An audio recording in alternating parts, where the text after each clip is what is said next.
Welcome to the Optimistic Curmudgeon, where the best ideas win. I'm your host, Josh Herring.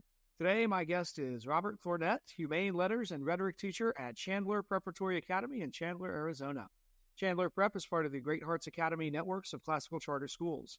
Rob regularly writes for various publications, most recently publishing an article called The Odyssey of Classical Education in Quillette. Rob, welcome to the Optimistic Curmudgeon. Thank you. It's great to be here. Well, I'm really excited to get to talk with you today. I really enjoyed your article. But before we get there, I'd love if you could start us off with some of your story. How'd you get into teaching? What's your background with classical education? Anything else that you want to share? Yeah, well, I come from sort of a family of teachers, but it wasn't really instilled that I should be a teacher. My mom said, "Don't become a teacher. You're not going to get paid anything." So it's kind of the opposite message. She taught over 3 decades, I think, in public schools, 3rd and 4th grade, 5th grade. But I think there's a teaching gene, that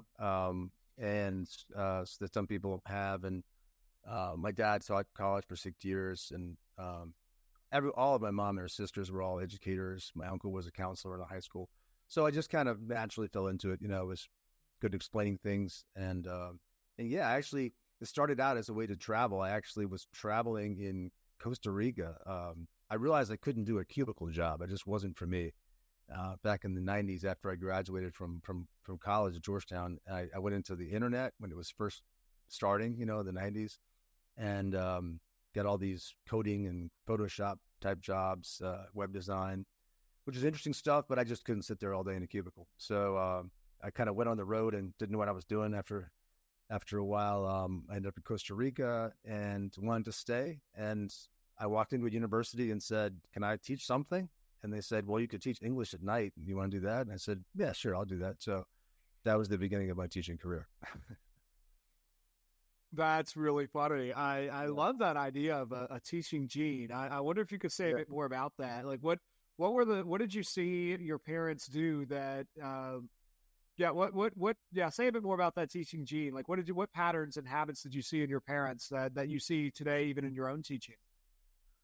Yeah, I guess, it's funny because my parents, I guess I took it for granted with them. I never really realized they had it until retrospectively. It was more something I picked up along the way. Also by seeing people who don't have it. We all know, like, there's some professors we have who just don't have it and yet are teachers. Yeah, my parents were very good about reading to us, and just they could explain things to us very easily. Both were very good with words. I never really recognized that as a kid, but I just kind of took it for granted. But I mean, there's some people who just have, I think part of it is the ability to see in the other person, right? Is that person getting what I'm saying? And what do they need to understand this concept? Like, they can see the other person and what that other person needs to get it. So they're not going to sit there and repeat the same old explanations to somebody when they know they're not getting it, right? We all have teachers that just kind of pull the chain and say the same thing again and again, but they'll be able to adapt the way that they're saying the lesson or whatever it is to the person in front of them. I think that's kind of the essence of it. I love that. My job has changed over the years, where I was a middle school and high school humanities teacher, and now I'm overseeing a new department of education at Thales College. We're particularly the classical education department. And so this semester I've been teaching one course on history of education, another one on classroom management and direct instruction. And those courses have got me thinking a lot more about the mechanics of teaching, and also what's particular and what's universal to different eras for teaching. And I think you put the nail on the head, that ability to articulate an idea or a concept or a skill to somebody who doesn't have that. And there's something about that is universal, but there's always the moment of, like, you've got two people who are completely different from each other, and they're interacting, and each of them brings their entire background into that moment. So there's something, I think, about teaching that's it's unrepeatable, and every classroom is always a new interaction of different students and a teacher and whatever has been happening that brought those groups together for that moment. And there's the specific purpose, and then there's how you interact with what the students say, and all of it is moving in this general trajectory. That I find really interesting. And so I think it's fascinating that you were able to see some of those things in your parents and then able to kind of draw that forward. Yeah. Yeah, I think that's exactly right. And the part about the background of the different people being always different in each person, I think that's exactly along the same lines of um, if a good teacher can find something in that other person's background that they can connect this new material to that, which is always, like you said, is totally unique to that other person, which really is like being a student of human nature really is part of it too, you know? So true. I had a boss years ago who told me she was convinced she could go into a hiring interview, and within 5 minutes she would know if the teacher had it or did Mm-hmm. not. Mm-hmm. And really, in some respects, the rest of the interview was either just making time till it was done, or it was kind of fleshing out all the details. But you either have it or you don't, and that stuck with me. I think some people do have that knack, and they're really those folks. I don't think are really going to be satisfied in the kind of cubicle work you were describing earlier. Like they need to be in some kind of field that allows them to be working with other people and explaining new information, new ideas to other people. Exactly. And actually, it's funny because there was a middle period in there where I didn't know what I was doing for a year or so. And I knew one thing, that whatever this new thing I was going to do, this new job, career, whatever it was going to be, it wasn't going to be staring at a screen all day by myself in a cubicle, and it had to involve people. I even did like waiter jobs and stuff like that. And just through those clues from the experience, experience is the best teacher, right? So the experience of waiting tables and stuff, I said, there's something about this. I just like talking to people, like just having that back and forth. So yeah, and it would never be, there's no cubicle in the world that would, that would have fulfilled that piece of the puzzle. Yeah. It's so true, and I'm sure your mom was right. I mean, nobody goes into teaching for the money, and nobody stays in it because they're making tons of money. Mm-hmm. But it is the kind of work that has there's fulfillment in teaching that I don't think is found in really any other profession, where you get to watch these children mature and you can be part of shaping their souls over the course of a semester, a year, or a season of life. And it's a great profession. Well, let's get to your article though, because before we get specific to the article, I'd love for you. Is there a story behind the article? Is there what inspired you to write this one? What piqued your interest in classical education and the responses people make to it? Yeah, that's a great question. Probably a lot of things. I'm trying to take myself back to when I wrote it last semester. It was like, I think October or something like that last year. Probably a combination of things, but one is that we had just finished reading the Odyssey, and so the title is called The Odyssey of Classical Education. And something, sometimes I get like a flash in my head, and that's how an article starts. You see a connection between things, and maybe something to do with the whole idea of this guy Odysseus, whose life is anything but a single thing. Whatever his life is, it's not one thing. Or he's bouncing around all over the place, being flailed about by the gods and with the weather and the waves and everything and monsters. And something about that, and the idea that was put out there that, by some critics, that somehow Western civilization is just one thing, and that classical education is one thing. It's just teaching you to think one way. And I said, that's so, it's almost comical, because the whole point of the Western culture and education and classical education is that there's lots of perspectives, and you read different books that disagree with each other all the time, and you go in all kinds of different winding, weaving under unpredictable ways. That's like the point of Western civilization. But Western culture, its ability to self-criticize and to improve and to put out its own flaws, rather than, I think the critique view is that it's somehow a tribe. It's just another tribe, like it's tribal, so like our tribe is better than your tribe. But it's actually not. The whole point is to get away from tribalism, to be more independent thinking, where you don't think just in terms of your tribal beliefs, but you can compare and contrast and argue about things. So, so part of that, I don't know, something about Odysseus's life and the twists and turns in his life, and the twists and turns that a discussion takes in the class that I teach called HL, Humane Letters, where we have a roundtable, great books discussion. It's always taking twists and turns. And I don't know, something about that struck me.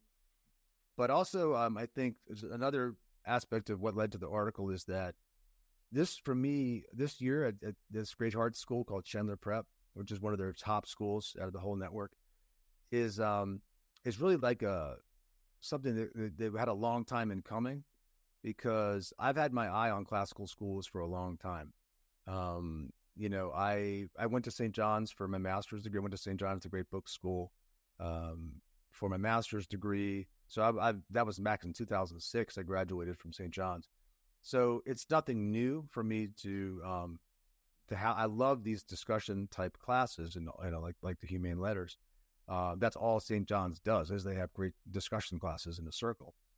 And I had taught so many other, I've taught everything, AP this and IB, International Baccalaureate classes.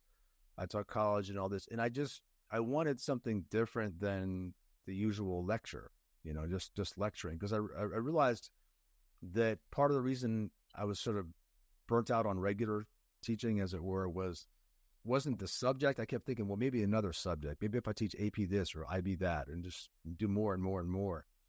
And at this point, I've taught lots of different classes. But it's at one point I realized it's not just the material; it's the way it's taught. And so I like to have, like we said, have that back and forth and listen to the people as well. I like to not just talk, but listen and interact. And I think you can try to do that in a conventional classroom, but it's nothing compared to a roundtable discussion that lasts for 2 hours. There's a lot of interaction there. So, and the way, just to be more specific about it, the way I found this school was actually interesting. I was actually living in Panama for 4 years. I taught at the International School of Panama up until last July. And I wasn't sure, okay, what's my next step? I didn't want to stay in Panama another year. I'd been there through COVID and everything. And I had put my resume kind of in the hopper, in the resume bank of Great Hearts, this big chain, the biggest chain of classical schools, a couple of years before that, after having found them through following Hillsdale College. And, I'm sure Hillsdale. Hillsdale is kind of a beacon, model of classical education. And I had kind of Googled around and said, I wonder if there's any like Hillsdale high schools. Do they have like a high school affiliation with something? And somewhere they're not, corporations are not linked, but there was something that mentioned Great Hearts as somehow related, at least in some way, to Hillsdale. And so I looked up Great Hearts. I put my resume in the hopper. And the next day the rest of the week, I got calls from schools in some really remote places, some far out parts of Texas I never heard of before. And which was cool, but it was just a little too remote for me.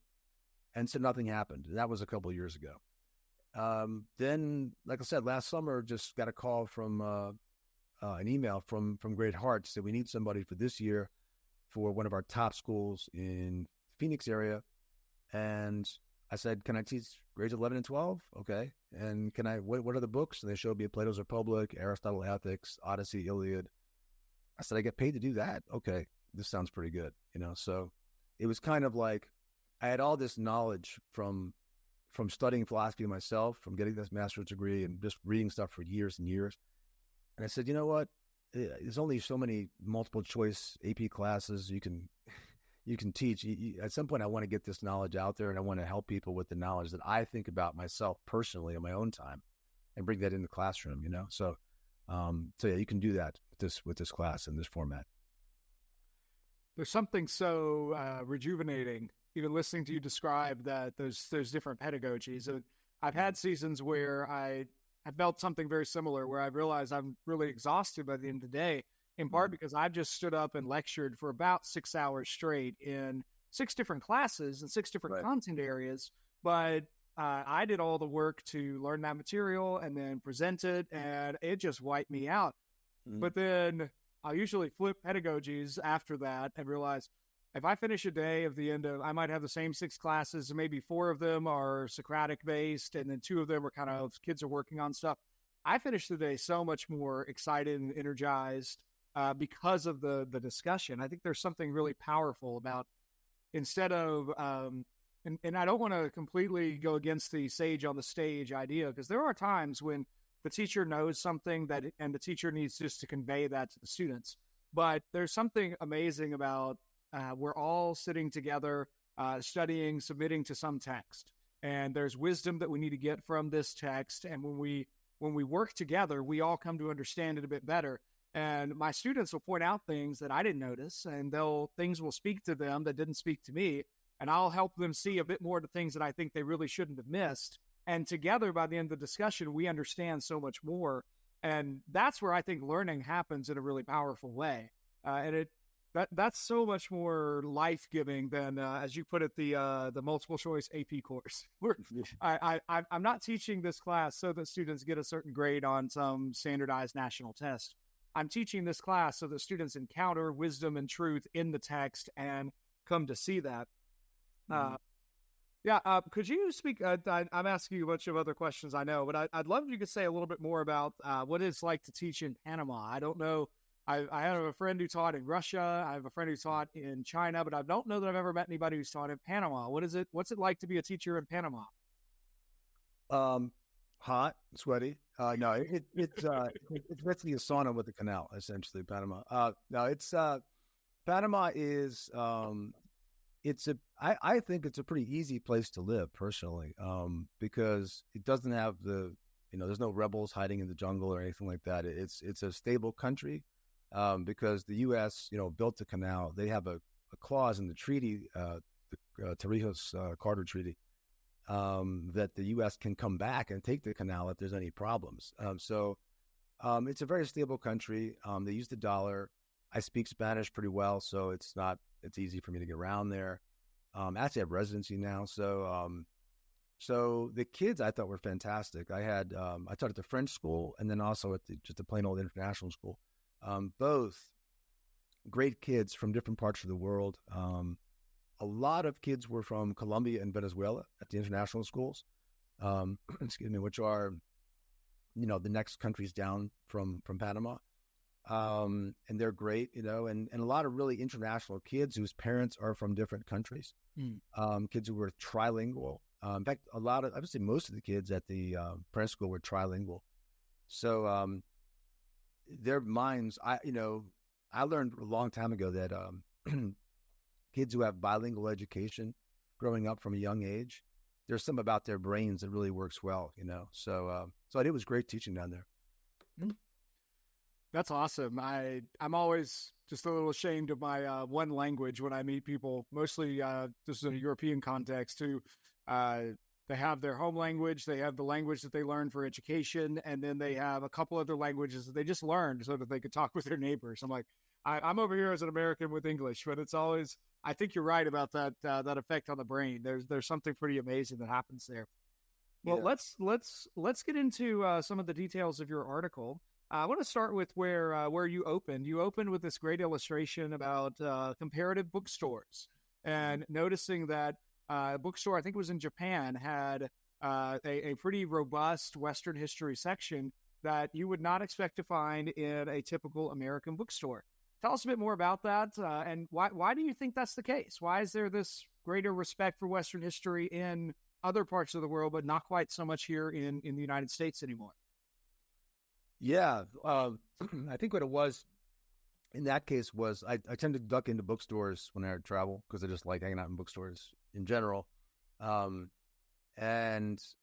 in this particular case in Japan, I noticed I went over to the educational section and looked at some of the high school social studies, history type books, and they were divided where it kind of toggled back and forth between a chapter about like what was going on in Japan at this particular time, and then like the next would be another chapter, simultaneous period in history, but what was happening in the West. It was, the Middle Ages or Enlightenment, whatever.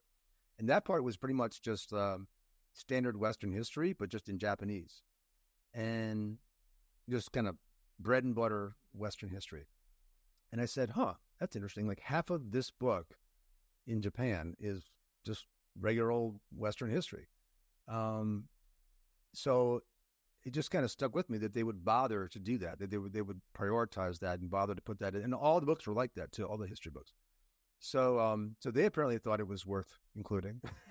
And so it just all the more comical for me when I see sometimes these schools that, they want to decenter Western civilization or decenter whiteness, whatever that is, these different things, meaning like get them out, excuse me, get them out of there and replace them with, I don't know, what else, like in other words, it's that tribal mentality where a book is judged by the color of the skin of the person who wrote it, as opposed to the actual content in the book, So it's kind of that thing where should we just get rid of math, like calculus, because a white person invented calculus? Is that a reason to not study calculus? So it just has nothing to do with the content at all, So it's just, I think they study Western civilization in Japan because Western, for better or for worse, Western civilizations had more influence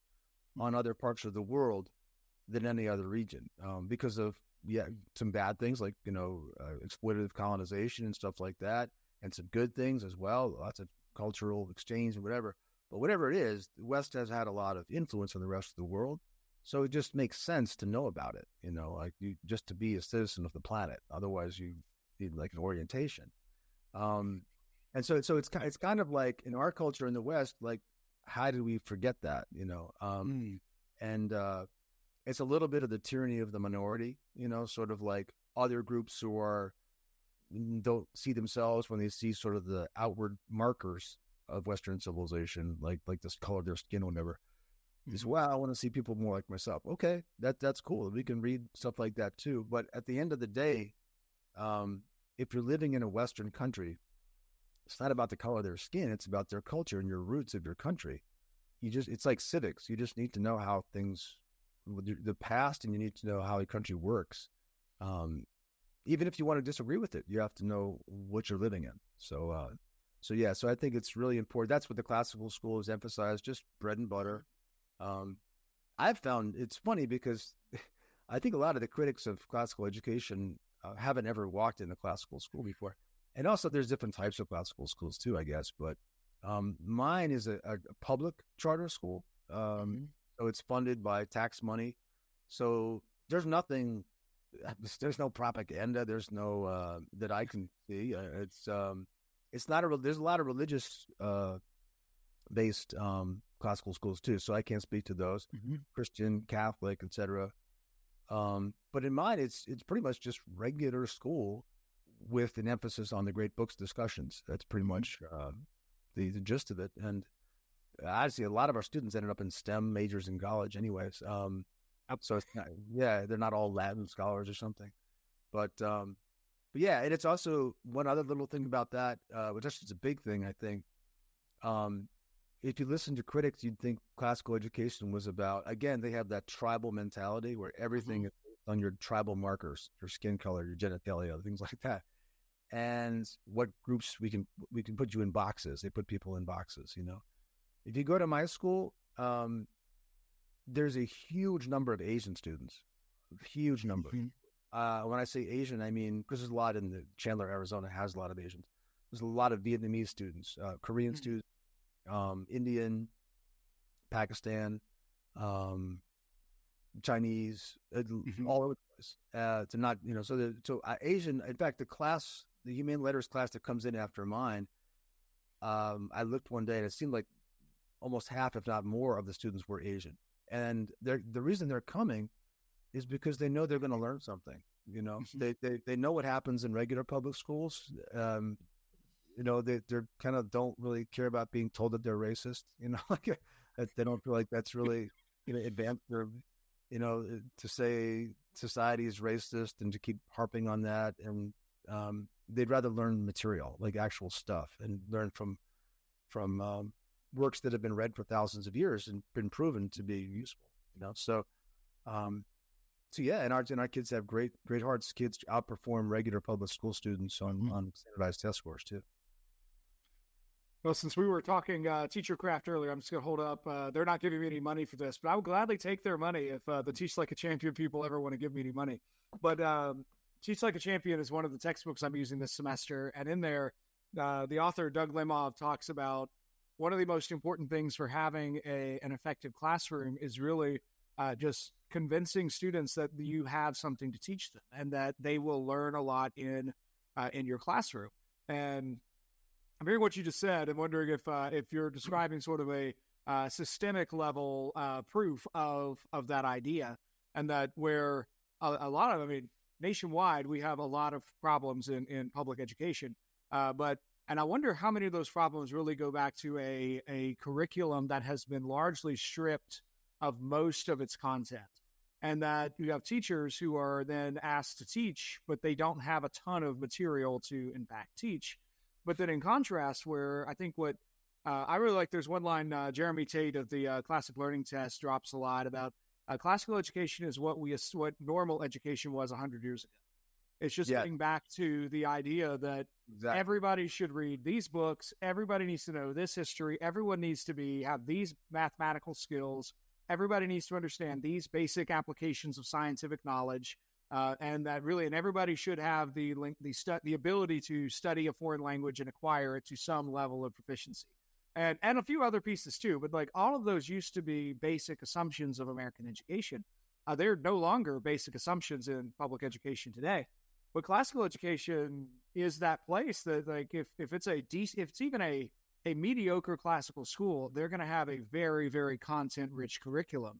And at least my experiences would concur. I mean, I think my students from Asian countries are the most realistic kids on the planet.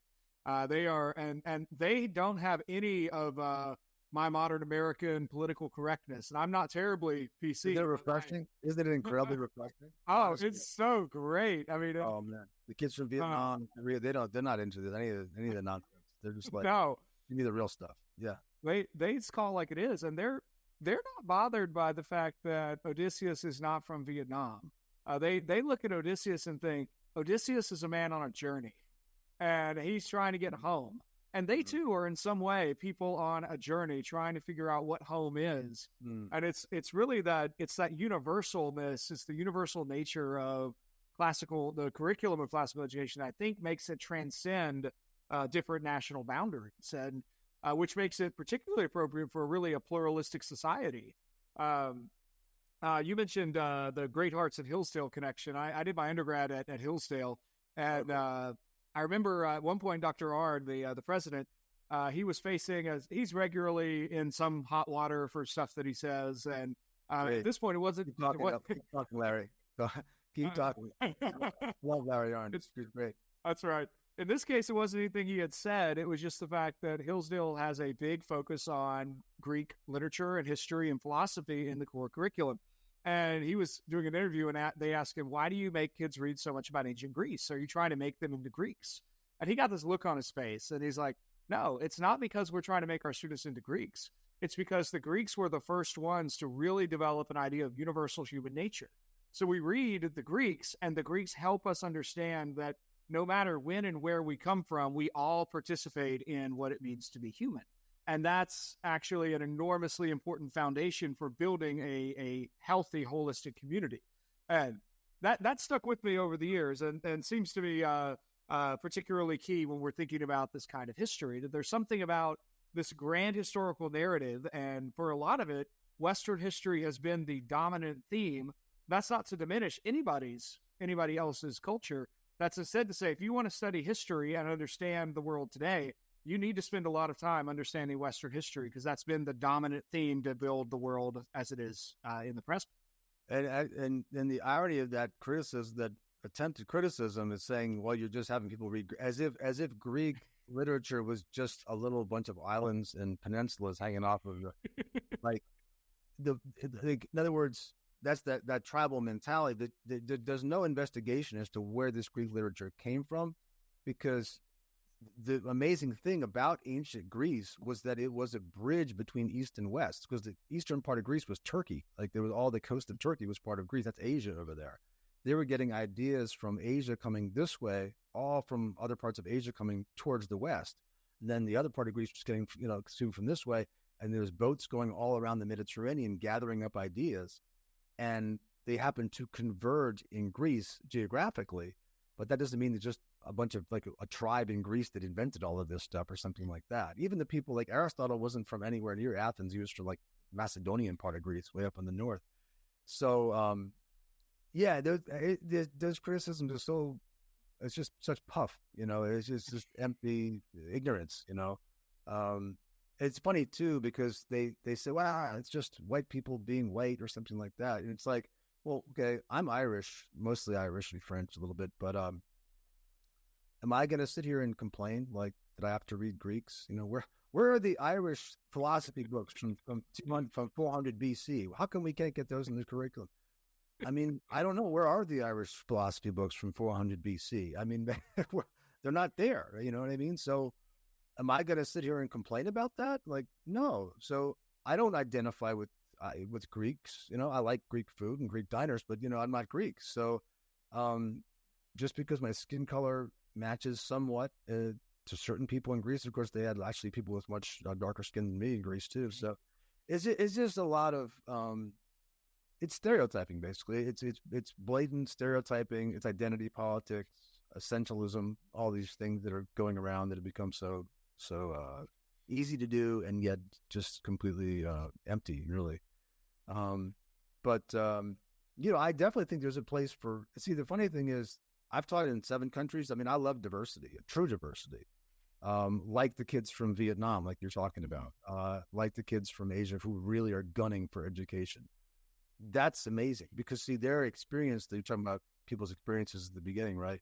Their experience that they bring to the table is completely different from the average American kid who's 5 hours of video games every night, just kind of, comes in, off TikTok and everything else. They're coming with a completely different parental mindset of immigrants. They know what it's like to live in social assistance and stuff like that sometimes, or they don't get to choose their career, whatever it might be, and have opportunities.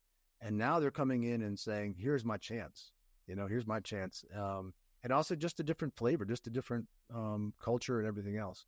So classical education it doesn't have a skin color. It's nothing like that. I don't know why it's funny because I took a job briefly in an inner city charter school in Boston a while ago, like years ago.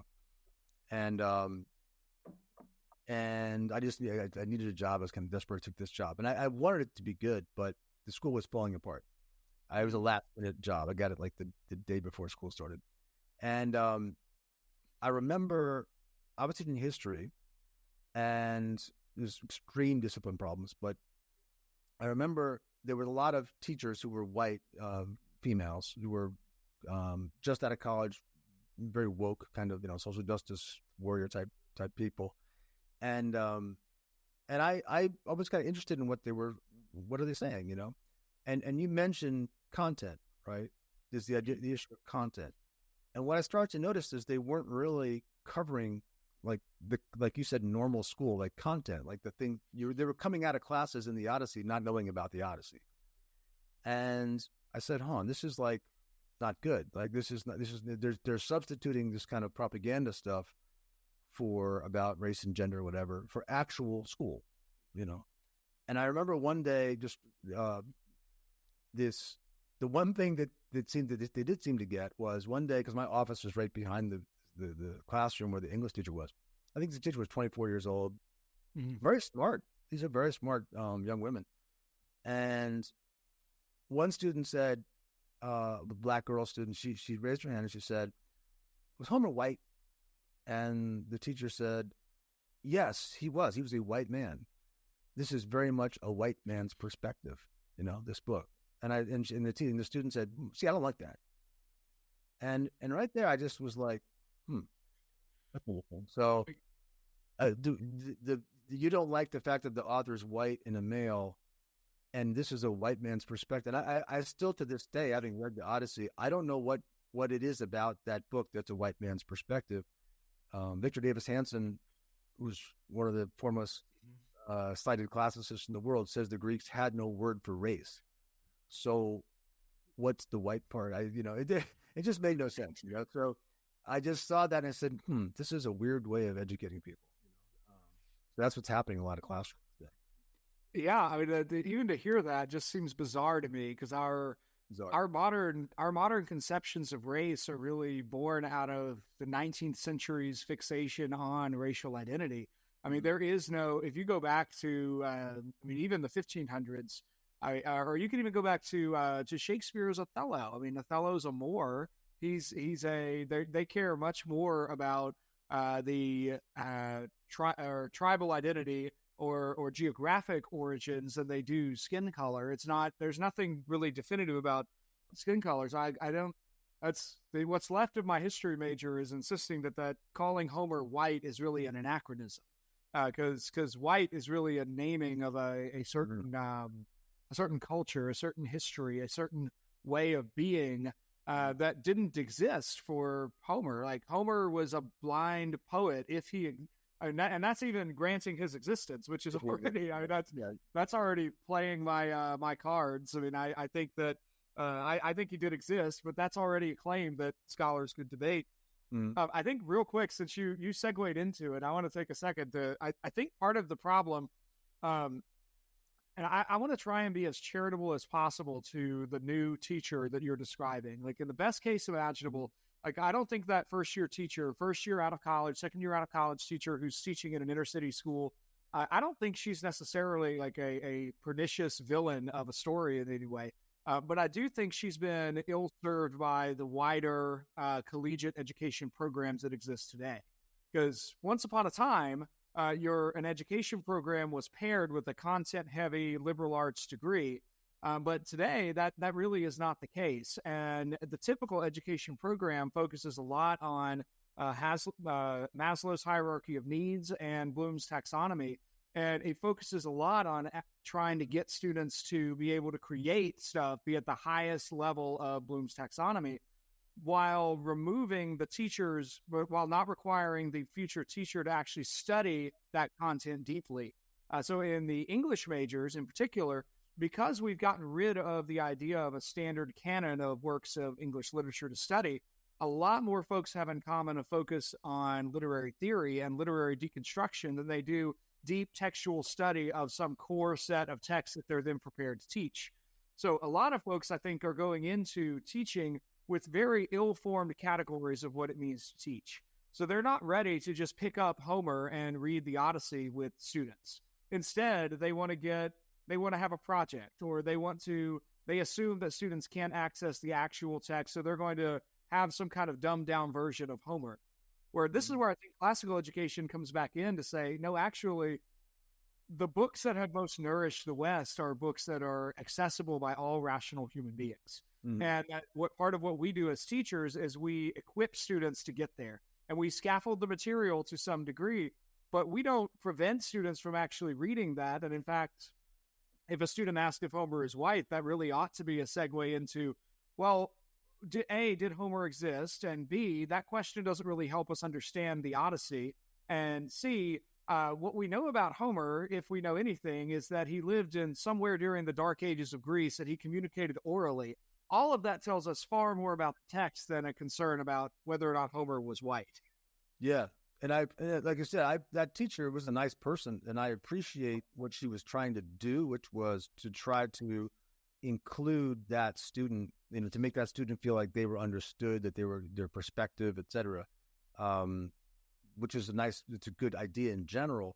But the way she was doing it was actually counterproductive, as you said, because she was basically putting up essentially an excuse to not really care about Homer, like, because he's different from you, like you don't have to worry about that guy. He's white and male, so he's just different. Don't need to worry about that, right? Or maybe he's your enemy. Maybe that's the problem, or something like that. The better way to do it would have been to say, well, let's worry about the content of this book, and what is it in this story about Odysseus and his life. And there's so many, like I said, twists and turns of his life that you relate to. Has your life had twists and turns? Have you been between a rock and a hard place, like Scylla and Charybdis? Has that happened to you before? Have you been betrayed by people? Have you made foolish decisions? Have you been arrogant and prideful at certain times? All the bazillion themes that are in the Odyssey. Have you had adventures? Have you had relationships that went sour or something like that? Have you made a homecoming? Like, there's so many things to talk about. Do you know what I mean? Like, as you said, all the good stuff in the book. To talk about the race and gender of the author, it's like, why? It's like again, talking about the race and gender of the guy who invented calculus. It doesn't. It's almost irrelevant. So, but yeah, that's what I love about classical education. And like you said, when we have these humane letters discussions, actually, it's funny because one of the things when I went to St. John's myself, and I was a student in those graduate discussions, I always wanted to take it to the book. Like, let's get back to this book. Let's, as if, this discussion can float off into pie in the sky, like, Starbucks chat conversations. And I think this, and it's like, okay, that's great, but like, let's talk about the book. That's what we're here for. And that's what I love about, it's one of the things I love about these discussions is that it's understood from the get-go that we're here to learn what Cicero, Aristotle, Locke, Hobbes, whatever is saying. That's why we're here. And in other words, there's a standard. And if you're saying something that's a claim, we can judge that claim by what's in that book. We can say, is that what he's saying? And if it's not, then how is what you're saying a better idea or different from what that person is saying? We have a standard to judge by. When it's just the teacher tells you this and that, then it's like, it's hard for students to really contest anything. That's what's happening in a lot of schools, right? Teachers are feeding them these ideas that may not be true or half true, but the students are so, they lack the equipment, the mental furniture, as Al Bloom said, to really like make a counter argument or contest it because they don't know much outside of that, Whereas even the teacher really in the roundtable discussions is held up to a standard, right? Because the teacher has to show that they understand the book too. I can't sit here in front of some really smart kids from Africa, from Vietnam, from down the street, whatever it is, and sit there and tell them that Plato is saying something, and then they can see he's not because it's right there on the page. So I can't fake it like that. So that's what I love about it, is that it keeps everybody honest. And as you said earlier, I've just learned so much this year by doing this with students. They point out things that I just didn't notice. It's really great. I think that's such a key thing to keep in mind too, because classical education is not. This is one of the pieces you teased out in your article. I mean, this is, as you said earlier, it's not an indoctrination. It's not that there is a single viewpoint that we are trying to get every student to understand. Instead, I think my favorite illustration or metaphor for classical education is really what some scholars call the great conversation. It's the idea that there are a set of key questions that we're really trying to answer. What does it mean to be human? How do we live well? What is happiness? What is justice? How do we live together peacefully? What is prosperity? What are men and women? How are they different from each other? How are they similar? How do they relate? And none of these questions are unique to our time. Instead, they've been answered by so many people across the centuries. And what we have the ability then to do is to read their answers, understand it, and then we could ask the question, well, okay, so Aristotle says this about women. Is he right? But we can't really access the question of, is Aristotle right in his views on women, until we first understand what Aristotle's views on women are. And once we understand that, then we can interrogate it. And what I think your humane letters class enables, if I understand the Great Hearts approach correctly, is that as students go through those courses across high school, they really get a sense of the way that ideas develop over time, and they sort of get filtered. I think I wrote an article for Law and Liberty last summer that was looking at some of this, as I think there are some folks who would like to revive classical education into being just whatever it is they did in ancient Greece. I have no interest in that particular project because there are a lot of things that I think are fundamentally immoral that were widely practiced in ancient Greece. I don't want to bring those back. My go-to example for this is naked wrestling. That was perfectly normal in ancient Greece. I am in no way advocating for that as part of the modern education method. I don't think any of us are wanting that. But the Christianity comes along and drastically changes. It changes the view of what this conversation is, and there are some answers that then become fixed. And then, but you get later on into the rise of classical liberalism, and now there are some more answers that sort of become fixed. And then we look at that from 2024, and our question becomes, well, which pieces from Plato's day would we say these flow all the way through to the present? Mm-hmm. Or which ones do we say, well, it's very interesting that Plato thought that, but based on what Aquinas then discovered 1,800 years later, like we're gonna disagree with Plato here. And we need to be able to articulate the change in time and be able to articulate why we would disagree with somebody. So it's not that we're holding these figures up as unquestionable authorities, but rather as conversation partners to help us make sense of a confusing world. Oh, absolutely. And totally. And there's in our school, there's no agenda. We're not told to teach this or that about Plato or anything. In fact, you're just literally handed the book and like, because they did the cool thing about what I'm teaching right now, which is a testament to the chain itself, Great Hearts, and a testament to our headmaster, Mr. Poppleton, who's a very good headmaster. He's part of the reason I took the job, is I could see he knew what he was doing.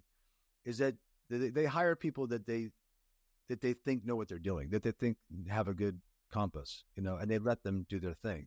They don't micromanage, So yeah, they're certainly not indoctrinating. In fact, it's actually, I think, this type of education where you're openly disagreeing about A, what's in the book, and then B, what we think about what's in the book, is actually the best sort of vaccine against indoctrination, right? The whole point of it is that you learn how to think for yourself and how to evaluate arguments, but by butting heads and coming up against some of the greatest thinkers in history.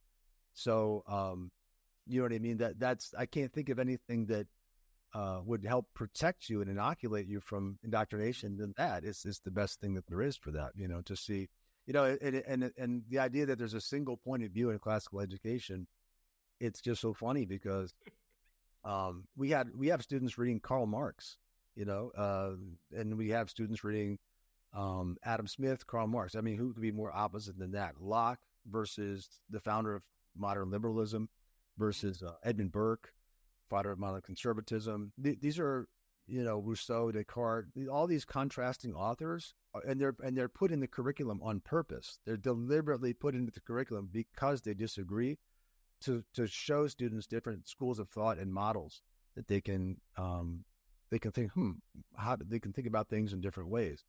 So I mentioned the article, of course, that there's the famous painting, the School of Athens, where we have a giant, I guess, replica of it, a huge, 30-foot mural, and when you walk into our school on the wall. And, that painting at the center of it, it's got two people disagreeing, right? It's got Plato pointing up to the realm of forms, and it's got Aristotle motioning out towards the realm of nature and the real world. So just that epitomizes just the fact that disagreement, is at the heart of Western culture itself. That's what we're trying to show, that it's okay to disagree. And just a little thing about that too is just that we, during the Humane Letters seminars, we call each other by our last name. So I said Mr. Thornett, Mr. Jones, Miss Smith, whatever. And I think part of the reason we do that is because we want to learn how to disagree with people in a civil fashion. We want to learn how to disagree without stereotyping people, without name calling ad hominems, and learn that's necessary for life. It's that Tocquevillian face-to-face associations, that makes democracy productive. If the people are going to rule, the demos, then the people need to learn how to talk to each other in a civil way. You can't just point fingers and stereotype, which has become so common in social media and stuff like that. So, so those are some of the, I mentioned in the article, the skills that classical education teaches are a lot of the skills that are the most necessary for our society because they're so absent. If you go to school, all you hear is stereotypes about race, gender, whatever. It's the opposite of having something where you're having a face-to-face dialogue with people and trying to understand that other person from what they're really saying, what their ideas, their message are, as you said, their background, who they are, as opposed to any kind of prejudgment based on outward markers, So yeah, it's really fruitful. But before I forget, though, you held up Teach for like a champion, right? Yep. I gotta say that book, yeah, it's a great book, and our school, because we talked about it's just kind of classical education is what normal education was 100 years ago. It's that's what I think to myself a lot of times when I walk around our school. I'm like, this is like good normal, it's like what normal should be if normal was good. And our school hands out that book at the beginning of the year. There's so many copies of that book. It's like coffee or something. It's like all over the office. It's literally like extra copies everywhere if you need a copy. So I just look at it as like best practices. They're just doing things that work. I can't think of anything controversial about that, so yeah, just stuff that works. His method was fantastic. I mean, he just watched a whole bunch of great teachers and tried to figure out what do they all have in common. And then it's a question I think every good school is trying to wrestle with how do we do teaching right? And then how do we multiply doing teaching right? Because as hopefully our conversation today illustrates, the need is great. I mean, we desperately need far more great schools in the United States than we have today. And I think the demand that schools like yours have on the waiting list and it shows that parents are longing for better options for their kids. And Teach Like a Champion is a great way to get there. Well, Rob, as we kind of walk up, I want to sort of see if I can sum up our conversation, and then I want to toss it back your way to see if you agree with my summing up. I want to go back to your word civility, because I think I love that as a term and as an idea. And it's my show, so I'm gonna get a little, I can do this with the parameters of the show. So I'm gonna be a little dicey, I suppose, and point out that Joe Biden won presidential election in 2020 in part on a promise of decency and civility. And he made this claim that Donald Trump was just uncivil in so much of his discourse. And he's in no way wrong about that. Donald Trump is not at all a model of civility. But I was struck by the most recent State of the Union address by the utter lack of civility in the president's method of speaking and his complete lack of attention to honesty in his communication. So I think we live in a time where there's so much concern about polarization. I think actually a greater concern for our society today is recovering a civility that recognizes that the other person is fully human and worthy of dignity and respect, or has dignity and we need to interact with all people with dignity and giving them respect. And we don't currently have that in our politics. And I don't know that will change anytime in the near future, but I think the kind of habits that you're cultivating in your classroom are going so far to help the next generation really uncover those habits of civility, but a civility that's based on truth and based on something that can commonly understand because it's sitting in front of us on the seminar table. Secondly, I want to go to your statement. You dropped the word tribal several times in our conversation, which I think is really helpful because it seems to me there's at least 4 different ways people try to take our unity as a country, as a people, and divide us into different tribes. I mean, that happens in terms of race. That happens in terms of class. We didn't really get to one of the points I wanted us to talk about. We sort of hit this one, but the accusation that classical education is elite and that is only for the wealthiest people. I think everything you're describing about immigrant families, about low-income families coming to public charters that are using this illustrates that this is not something just for the wealthiest families that could afford, say, $60,000 a year for private education at an elite boarding school on Long Island or something. And actually, just quick about that is not only that, but even the white kids who come, they're not wealthy either. Not all of them are wealthy either. And there's a lot of kids who are not wealthy at all. The opposite, who have to make really careful decisions about college. They're telling me because they don't have any money. And the thing that I just am astounded when I walk into my school. It's really amazing. I say to myself, this looks like a really good private school because there were uniforms. Everyone's going to class and learning. They're talking about Aristotle and Latin and Brothers Karamazov, and yet it's free. And you got kids who's just regular kids doing this. It's really remarkable. It's nothing. It's the opposite of elitist. It really is. I think it also, as hopefully our conversations illustrated, it also pushes against an attempt to make classical education divided based on partisanship.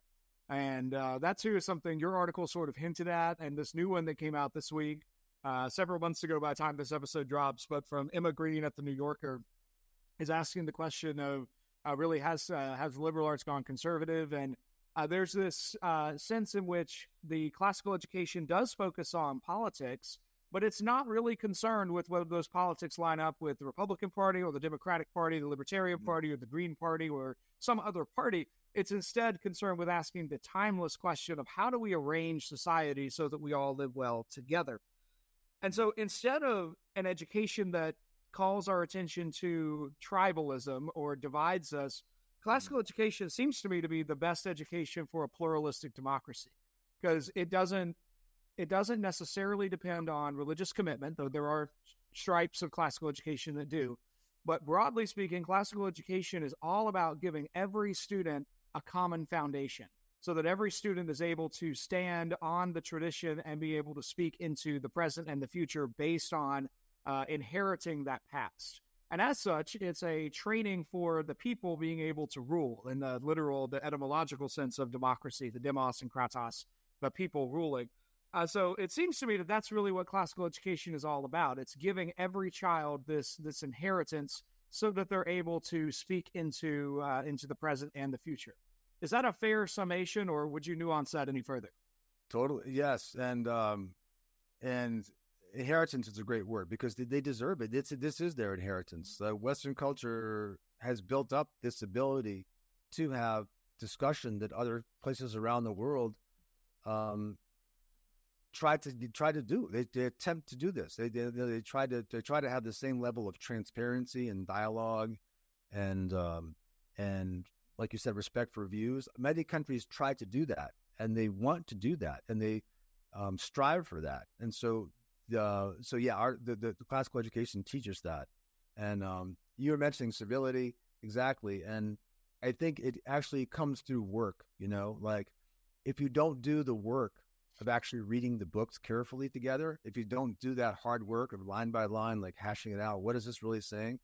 Then it becomes easy to just stereotype the book, stereotype each other, stereotype the author, this whatever, the whole movement of classical education. But it's when you do the work, when you grind it out together and you see each other, it's almost like playing sports. When you play a really good basketball game, play 3 games with some people, at the end of that series of games, whoever won that game, if it's close, like, okay, you have respect for the other people and you're at civility with them because you all put it out there and you can respect what they did, even if they won or lost, right? And it's the same type of a thing. When you engage and you put yourself on the line and risk being wrong in these discussions, when you participate and risk being wrong, and then other people don't jump on you for it necessarily as a person, but they just point out, and you learn how to do that, that's where the respect comes from the nitty gritty of it. I think also it's kind of like knowing that I can't get better. We can't get better unless we do this. In other words, unless we have respect. If we're all just shouting at each other, because you talked about the State of the Union, I didn't see it. I had tutoring that night, but I got to go back and watch it. But just if we're all shouting at each other and doing the identity politics thing, where we're just pointing fingers at different identities, then no one's getting any better. No one's improving. No one's really learning languages and literature and ideas or anything like that. They're just carrying signs and shouting and marching around, and nothing's really happening. It's just kind of a first world problems type of a cycle. But when you're grinding through Aristotle, trying to figure out line by line what he's saying, or the Brothers Karamazov, or Crime and Punishment, whatever, if you do that together and you're learning and understanding that book, you have to treat the other people in the class with a civil manner, because everyone's going to be wrong at some point. That's what you find out in humane letters. I've been wrong this year a couple of times in class, and students have corrected me, and I feel smarter afterwards because I know something I didn't know before. So it's that civility and humility that it teaches you when you do something hard together. It provides civility because you bind together and you appreciate each other so much more when people do things that are hard together, like reading great books, and you hold each other in higher esteem because you're seeing the best parts of each other, right? The parts of each other that really understand the great ideas. You're seeing that and you're bringing that out of each other. So it's just a great thing to be part of. Marvelous. Rob, do you have other articles that are in the pipeline or that you're working on, or was this kind of a one-off, or what does that side of things look like? Yeah, well, that article was in Quillette. I wrote this is the fifth one I think I've written for Quillette. So if you kind of go to the author thing, you'll see a bunch of other articles. I wrote one that if people were looking at education, I wrote one a couple of years ago. It's called "What are college students paying for?" Which is I think is an interesting article for education in Quillette. But yeah, I also write for Law and Liberty. You mentioned Law and Liberty, American Mind. I wrote some about education and about kind of some of these modern trends like wokeism and identity politics and things like that for American Mind, and also sort of the where DEI has gone wrong. I wrote some articles about that for Law and Liberty too. And I have one actually. I wrote about other things too. Like I have one out right now in American Affairs, the journal American Affairs, big one actually about the U.S. border situation. It's 4,000 something words. It's pretty comprehensive. I should say, I just give a shout out actually, because some of these articles are related to work by a professor that I had in college at Georgetown many years ago, in 1995, who I think is just an absolute gem of a guy. He's made a real, in the last couple of years, he's become really popular, like as a podcast guest. His name is Joshua Mitchell. He wrote a book. Yeah. He wrote a book. I've heard of him. Yeah. I mean, when I had him in class, I was like, is this guy real? Like he's such a great speaker. And I was like, because he was such a contrast to a lot of the teaching that I had in college. I had him in my very last semester for Elements of Political Theory. He studied at the University of Chicago with Alan Bloom and Francis Fukuyama. He knows like a lot of stuff. But his mind works in an amazing way. He's a brilliant guy. And if people just, if one thing I could tell viewers is like, find Joshua Mitchell, watch his podcast, read his books. He's a unique thinker. And so some of the articles I wrote kind of take parts of his book on identity politics, and run with it. His book's called American Awakening, Identity Politics and Other Afflictions of Our Time. And he's not just talking about woke identity politics. He's talking about any kind of identity politics, whether it's white nationalism or anytime you put these identities ahead of truth, bad things happen. And his kind of focus is he's at the intersection of theology and politics. So he comes out from a very from theology in broad sense. His dad was actually a scholar of Islam because he's half Lebanese. His dad was Maronite Christian, so he's a very interesting guy. Spent years growing up in Qatar. His dad was the first American serviceman in Qatar. So he's the opposite of like kind of he's a very global thinker basically, and he's also very he kind of wants to know like about East and West and what the differences are. But yeah, I just think he's a great guy to listen to. So especially he's right on target with identity politics today. Well, it's always fun when the guests on my show add to my to read list. So I'll add Joshua Mitchell to my list of authors. I need to order his books. Rob, how can people find and follow you online? Well, I have just a website, robertthornett.com, and all my articles are there. There's almost 40 articles up there, and I've also done some podcasts. I put the podcasts up there too. So that's the main one. I have a LinkedIn page, but it's probably easier just to see my website, robertthornett.com. Fantastic. We'll be sure to put that in the description for the show. Well, Rob, thanks so much for coming on the show. This has been really fun. Really appreciate it, and I love what you're doing. It's great. Thank you, listeners, for joining us for another conversation on The Optimistic Curmudgeon. My guest this episode has been Rob Thornett, Humane Studies and Rhetoric Teacher at Chandler Prep in Chandler, Arizona.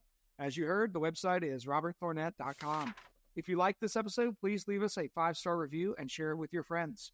Until next time, seek the good, discover the true, and love the beautiful.